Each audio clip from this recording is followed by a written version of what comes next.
Equilateral triangle above, AB equals 6. What is the area of triangle ABC?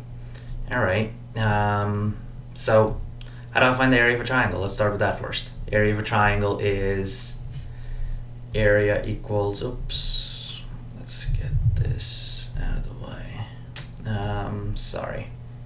Area equals 1/2 times base times height, right?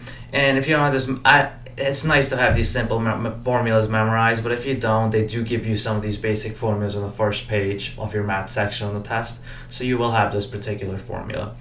But it's always nice to have it memorized. So an equilateral triangle above, AB equals 6. And if it's an equilateral triangle, I know that all the sides will be 6. And what is the area of triangle ABC? So in order to find the area of this triangle, I already know the base. The base is 6. All I need to know is now figure out the height. And the height will be that dotted line right there. So there's a couple of different ways to figure it out. I'm going to talk about both the ways. So I know this video might get a little bit long, but I think it'll be nice for you to watch both the techniques on how to do this. So let me bring my triangles up that I've drawn out over here. So this is that triangle, 6, 6, and the 6 that we talked about, and here's my height.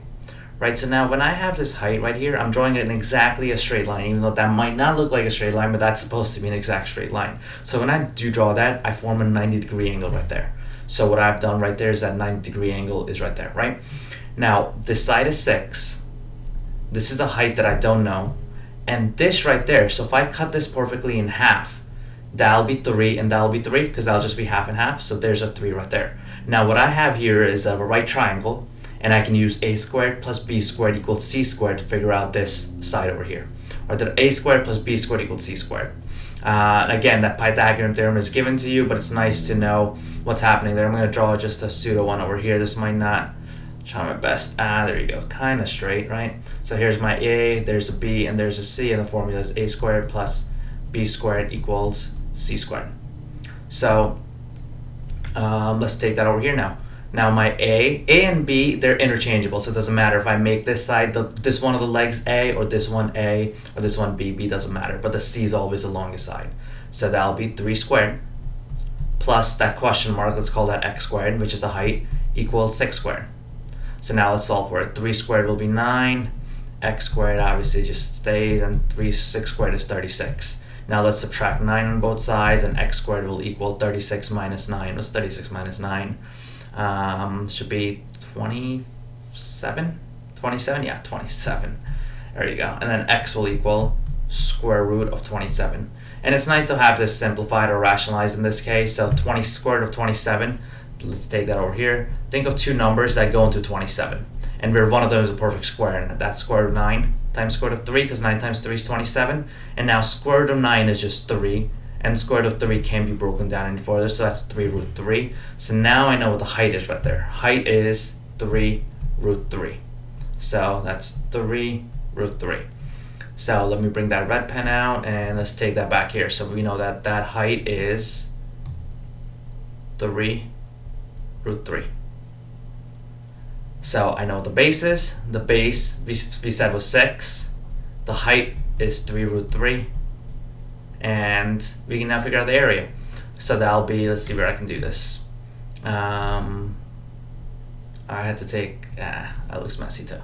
So 1/2 times base, which will be 6, times 3 root 3. 1/2 times 6 is 3. So now I have 3 times root 3. 3 root 3 is the same thing as 3 times root 3, so that's what I have there. And then 3 times 3 is 9. So the final answer being 9 root 3. Sorry if this red pen hurts your eyes. It kind of hurts my eyes. So that's 9 root 3. Alright, now here's a second way of doing this. So if you're comfortable with this, cool. Check out the second way also. I think it'll help. It'll help in other problems. And actually the second way is a lot faster too. So let me take all of this stuff away. And what I'm going to do right now is I'm going to bring this problem up again, and we're going to start all over again. So let's drag this over here. Let's get this out of the way. Let me get my pen back, and there we go. And this time out, I'm just going to freehand things to make it a little bit faster. So this is my triangle. So these are all 60, 60, 60, right? Now when I'm cutting this in half right there to find the height, what happens is I cut that 60 degree angle in half also. So that becomes 30 degrees. That is 90 degrees, and that's still 60. So what I have here is a 30, 60, 90 again. Please don't mind these drawings. I'm trying to freehand this, and it's tough to get that straight line. So there's a 30 degree angle. Here's that 90 degree angle, and here's a 60. Now this is one of those special right triangles, a 30, 60, 90 one. And again, they give you this on the first page of the test. So here's your x. Here's a 2x.